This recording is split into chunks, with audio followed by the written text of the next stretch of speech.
Gold buyers, మీ కష్టాల్లో నమ్మకమైన మీ ఆత్మీయ నేస్తం.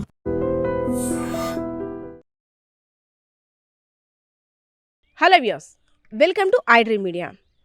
ఈ మధ్య అసలు కొన్ని హత్యలు చూస్తుంటే వామ్మోయ్, మహిళలు కూడా సినిమాల్లో జరిగే సీన్లు తలపించేలా, వాటిని కూడా అధిగమించేలా క్రైమ్ సీన్స్ అయితే మాత్రం ఎలా ప్లాన్ చేస్తున్నారో దిమ్మ తిరిగి షాక్ అయిపోవలసిందే వారి ప్లానింగ్స్ చూస్తుంటుంటే. ఎందుకంటే అసలు భర్తని హత్య చేయడానికి ఒక మహిళ ఏంచో డ్రమ్మును ఎంచుకుంది, ఇంకో మహిళ ఏంచో ఏకంగా హనీమూన్ టూర్ని ప్లాన్ చేసి అక్కడ కొంతమందిని అక్కడ బెత్తాయించి అక్కడ వారితో చంపించేసి ఏమీ తెలియనట్టు నంగనాచిలా పోలీసుల దగ్గర నాటకాలాడింది.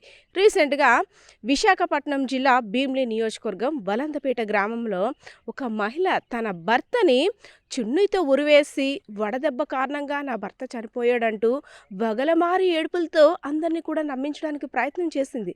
అయితే ఎక్కడో డౌట్ కొడుతుంది మీదంటూ పోలీసులు మొత్తం కూపీలాగా అసలు బండారం అంతా కూడా బయటపడింది. సో భీమిలి నియోజకవర్గం వలందపేట గ్రామానికి చెందినటువంటి సూరిబాబు, అదేవిధంగా నాగమణి 8 సంవత్సరాల క్రితం పెళ్లి చేసుకున్నారు. ఇద్దరికి కూడా సంతానం లేదు. అయితే కొన్నాళ్ళు ఇద్దరు కూడా చాలా అన్యోన్యంగా సరదాగా సంతోషంగా గడిపారు.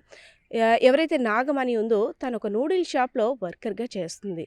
కొన్ని రోజుల తర్వాత భార్య మీద అనుమానాన్ని పెంచుకున్నాడు సూరిబాబు. సో భార్య ఎవరితోనో మాట్లాడుతుందని, తన మీద అనుమానం కలుగుతుందని తిను ఇద్దరు కూడా తగాదాలు పడడం స్టార్ట్ చేశారు.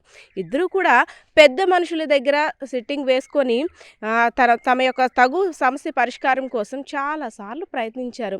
బాగానే ఉండేవాడు. మళ్ళీ తర్వాత అనుమానం అనే పెనుభూతాన్ని మనసులో పెట్టుకొని తిని టార్చర్ చేయడం స్టార్ట్ చేసేవాడు. సో నీతో నాకు ఇదంతా కాదంటూ నాగమణి సూరిబాబుతో గొడవపడి శ్రీకాకుళం జిల్లాలో ఉన్నటువంటి తన కన్న తల్లిదండ్రుల దగ్గరికి వెళ్ళిపోయింది. మళ్ళీ పెద్ద మనుషులు తన్ని ఒప్పించి అలాంటిది ఏమీ జరగదు అంటూ మళ్ళీ తను ఒప్పించి ఇంటికి తీసుకొని వచ్చారు. సో ఇంటికి తీసుకువచ్చిన తర్వాత మళ్ళీ యథాస్థితి తదారాజ్య అనేటట్టు సూరిబాబు కూడా ఏదో అనుమానం కోణంలో చూడడం మొదలుపెట్టాడు. ఇద్దరికి మధ్య వాగ్వివాదం జరిగింది, గొడవ కూడా జరిగింది. ఇంకా నీ టార్చర్ నేను తట్టుకోలేకపోతున్నాను అంటూ ఇద్దరు గొడవ పడిన తర్వాత అక్కడ కింద పడి ఉన్న భర్త మెడకి చున్నీని బిగించేసి అక్కడే చంపేసి ఏమీ తెలియనట్టు బయటకు వచ్చి, అయ్యో నా భర్త చనిపోయాడు, ఎండకి ఉండలేకపోయాడు, అమ్మో ఎండలు చూస్తే ఎలుగున్నాయి, నీరసించిపోయాడు అంటూ వగలమారి ఏడుపులతో అక్కడ అందరినీ కూడా నమ్మించేసింది. వెంటనే హుటాహుటిన ఏమో ప్రాణం ఉంటుందేమో అని సూరిబాబు యొక్క కుటుంబ సభ్యులు ఆసుపత్రికి తరలించారు. అక్కడ సంగివలసిన ఉన్నటువంటి ప్రైవేట్ ఆసుపత్రికి. అయితే ఆసుపత్రి దగ్గర కుటుంబ సభ్యులంతా కూడా తనని గమనించేసరికి మెడపైన గట్టిగా బిగించినటువంటి ఒక మార్క్స్ని గమనించి వెంటనే ఇదేదో అనుమానంగా ఉందంటూ పోలీసులకి ఫిర్యాదు చేసి కేసు నమోదు చేశారు. సో రంగంలోకి దిగినటువంటి పోలీసులు అమ్మగారి అసలు వేషాలన్నీ కూడా బయట పెట్టారు. సరే, ఇన్నాళ్ళుగా ఎలా శ్రీకాకుళంలో ఉన్నావో భర్తతో తగుపడి అలానే ఉంటే సరిపోయేది కదా.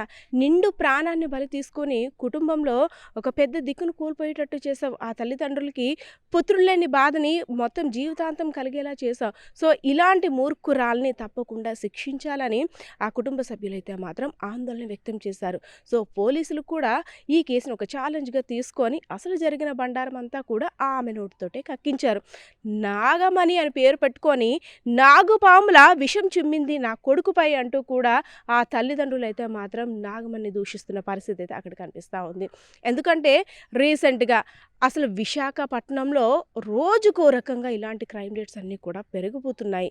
ముఖ్యంగా మహిళలను టార్గెట్ చేస్తూ కొంతమంది బంగారాన్ని దోచుకోవడానికి హత్యలు చేస్తుంటే కొంతమంది తెలిసిన వారి చేతుల్లో హతమైపోతున్నారు. మరికొన్ని కేసుల్లో చూసుకున్నట్టయితే ఎంతో అన్యోన్య దాంపత్యంగా జీవించాల్సినటువంటి భార్య భర్తలే చిన్న చిన్న తగాదాలకి అనుమానం కారణంగా, అదేవిధంగా ఇతరత్ర కారణాల వల్ల ఒకరిని ఒకరు చంపుకోవడానికి కూడా సిద్ధమైపోతున్నారు. అది కూడా అతి దారుణంగా, కిరాతకంగా. మొన్నేంచో ఒక మహిళ వివాహేతర సంబంధం కారణంగా భర్తని తొలగించుకోవడానికి ఏకంగా జేసీబీ తోటే పూడ్చిపెట్టి ఏమీ తెలియని అమాయకురాల్లాగా ఆమెకో సీన్లో నటిస్తే చున్నీతో మెడకి ఉరిని బిగించేసి చంపేసి నీట్గా వెడదెబ్బ తగిలింది అంటూ నాటకాలు ఆడింది. కానీ ఏదైనా ఆమె తీసిన చావు దెబ్బ ఎవరు కూడా కోలుకోలేదంటూ కూడా అక్కడ గ్రామస్తులందరూ కూడా ఆగ్రహం వ్యక్తం చేస్తున్న పరిస్థితి.